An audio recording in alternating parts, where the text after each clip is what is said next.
with this corner doing 3s and 5s in the middle and O over here, and then we'll blend it together at the end till we're all chanting it, okay? 3, 5, O! Very good. Now that you've been chanting 3, 5, O, I'm going to tell you a little bit more about it. For the 10,000 years of human civilization, the period of time that we call the Holocene, that's how much carbon was in the atmosphere. It varied only slightly over all that time, up and down a little bit. And therefore, the temperature of the planet stayed remarkably stable.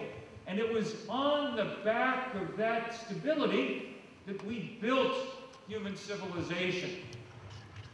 No matter how you define that civilization, if it's the Garden of Eden, if it's the Buddha, if it's Shakespeare, however it is, that was 275 parts per million. 200 years ago, roughly, we learned how to burn coal and gas and oil. And every time we burn them, we release a little bit of carbon dioxide into the atmosphere. So that number starts to grow. It grows very slowly at first because we're not burning much.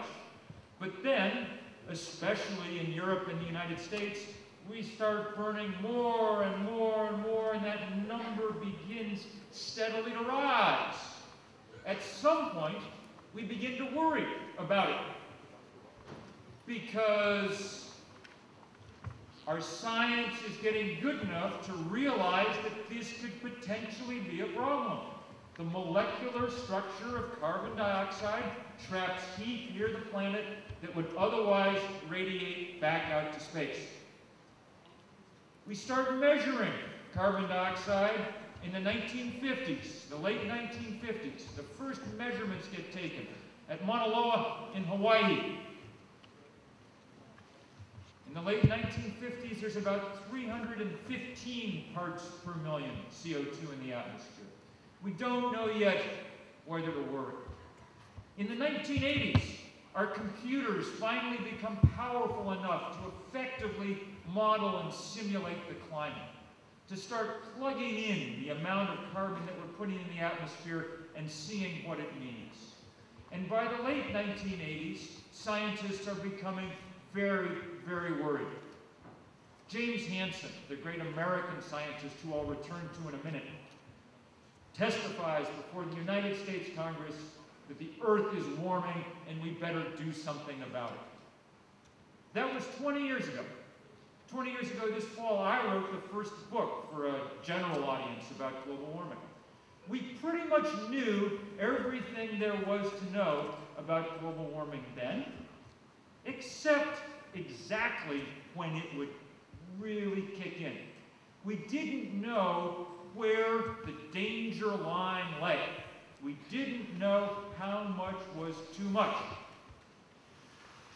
Being human, we hoped that it would be a long ways away, because then it would be somebody else's problem to deal with, not ours. And that's why we didn't do too much for a while, just little steps, because maybe it was still in the distance. Any hope that it was really in the distance came to an end in the summer of 2007. That's the next number you need to remember, the summer of 2007. That was the moment when all of a sudden, with amazing speed, we saw ice melt across the Arctic. By the time that summer was over, there was 25% less sea ice in the Arctic than there had been 12 months before. The Earth, viewed from outer space, looked entirely different than it had. That scared scientists because it came ahead of schedule. It let us know that we were at or past the threshold. And as we looked around all kinds of other systems on this planet, we saw the same kinds of change. It was enough to allow those scientists to finally provide us with that number. In January of 2008, the American government scientist from NASA, James Hansen, who I described before, our greatest climatologist, he and his team issued a paper called Target CO2. Now, some of you have read scientific papers over the years, so you know that they're generally in very dry and abstract and hard to understand language. But at the beginning of this paper, they put a paragraph that was in very plain English. And it said, any value for carbon in the atmosphere greater than 350 parts per million is not compatible with a planet similar to the one on which civilization developed and to which life on Earth is adapted. We had our red line. As of January 2008, we knew what the most important number in the world was. We hadn't known it before. We didn't know where the boundary for a habitable planet was. Now we knew. That was an enormously important moment in our intellectual history and in our political history. Now, it seems abstract, this number, 350, a kind of obscure scientific data point. But in fact, we can define it with great precision. We know what it means. We know what a 350 world looks like, even though we're not there anymore. Right now, outside this center, and every place else outdoors on this planet, the CO2 concentration in the atmosphere is 390 parts per million. We are too high. We are not dealing with a future threat, we're dealing with a present crisis. We're past the red line. That's why the Arctic's melting. Ladies and gentlemen, Mohammed Nasheed, the President of the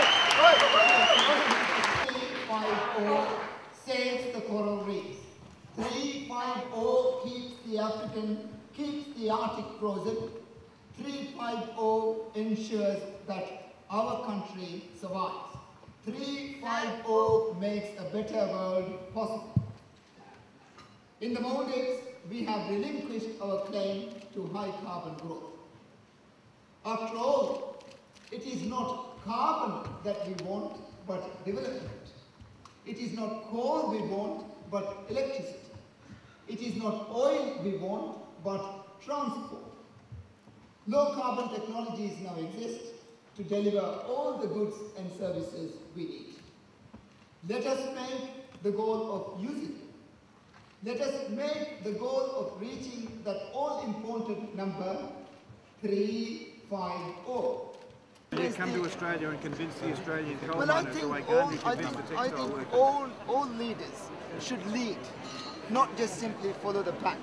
All leaders should go to the country and convince their people that this is necessary. You could be a coal miner, you could be... Our Prime Minister's not trying. No, I'm sure all the ministers are trying. I'm sure all the leaders are trying. Mr. President, for the Associated Press, could you tell us how the talks went today? You know, the technocrats have been negotiating for 14 years, and they're still doing it. I was wondering what they were doing.